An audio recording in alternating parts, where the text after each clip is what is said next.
د لغمان والي په مشرۍ د نظام څخه د ملاتړ شورا په لومړنۍ ناسته کې د امنیتي ځواکونو په هر اړخیز ملاتړ او عامه پوهاوي ټینګار شو. د لغمان والي ښاغلي عبدالولي واحدزي په مشرۍ د نظام څخه د ملاتړ شورا لومړنۍ ناسته په داسې حال کې ترسره شوه چې پر مهال یې د ولایت مرستیالانو او ګڼو ادارو مسؤلینو برخه اخیستې وه. په پیل کې د سکتوري او تخنیکي خدمتونو رئیس محمد حنیف هاشمي له لوري له مرکزه د نظام د ملاتړ شورا د راغلي رهنمود اړوند هر اړخیز معلومات شریک کړای شول چې یاده شورا به هره اونۍ د لغمان والي په مشرۍ ترسره کیږي چې د امنیتي او دفاعي ځواکونو مسؤلین، دیني عالمان، د ولایتي شورا رئیس او ګڼ شمېر نور مسؤلین به یې برخه والوي. هغه زیاته کړه چې د دغې شورا له لارې به نظام او امنیتي ځواکونو ملاتړ، ولسي روحیه او عامه پوهاوی، د جلب او جذب د پروسې چټکتیا، د ملکي او نظامي ادارو د همغږۍ پیاوړتیا، د روانې جګړې د مخنیوي او د خصوصي او دولتي سکتور هڅول تر څو له نظام او امنیتي ځواکونو څخه هر اړخیز ملاتړ ترسره کړي. د لغمان والي ښاغلي عبدالولي واحدزي ویل چې یاده شورا د جمهور رئیس په مستقیم امر ایجاد شوې چې موخې له جمهوري نظام او امنیتي ځواکونو څخه هر اړخیز ملاتړ لري. ټول دولتي مامورین مکلف دي چې د خپلو امنیتي او دفاعي ځواکونو ملاتړ وکړي. هغه ویل کله دې وروسته هر دولتي مامور د خوا له رسنیو او یا له نورو لارو د امنیتي ځواکونو خلاف یوه کلمه هم ولیکل شوه، د حکومت لوري به له جدي غبرګون سره مخ شي. هیله ده چې په دغه برخه کې د هر ادارې رئیس خپل کارکوونکی تعقیب کړي. هغه زیاته کړه چې له خپل نظام څخه ملاتړ زموږ او ستاسو د ټولو اسلامي او ملي وجیبه ده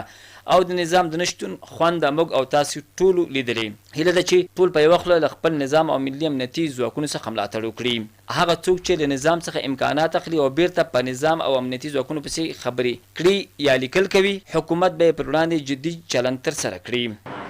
د دې نظام نه معاش اخلو، د دې نظام نه امتیاز اخلو، په دې نظام کې مو عزت خوندي ده، راځئ چې دا نظام خپل کړو.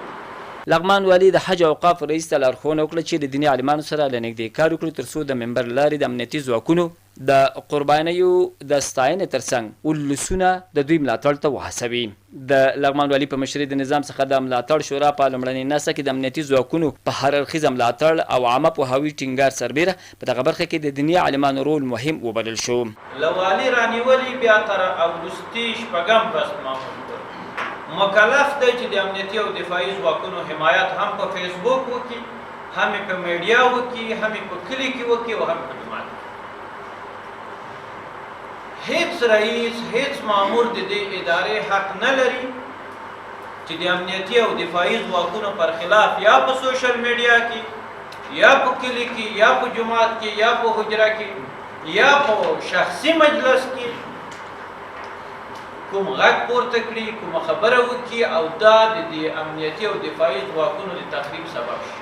په ورته مهال د لغمان ولایت مرستیال پوهنوال ډاکټر خواجه محمد اسامي د اسلام مبارک دین له نظره د امنیت په ګټو او ارزښت خبرې وکړي او له خپل لوري د امنیتي ځواکونو د هر اړخیز ملاتړ ډاډ ورکړ. که یو انسان حتی مسلمان هم وي او جانب د مقابل د کافر وژل هم ورته جایز نه دي، بیا موږ ورته ټول 15 وخته لمونځ کوو.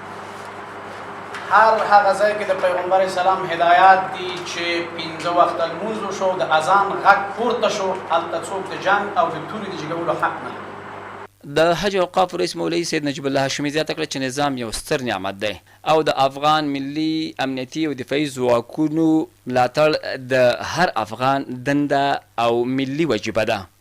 یو شی چې چا ور کړی او بیا د ډېر وروسته لاس ته راوړي هغه سړي باندې ډېر ګران وي. زمونږ اردو دا موږ نه ورکه شوې وه، زمونږ امنیتي ځواک موږ نه ورک و،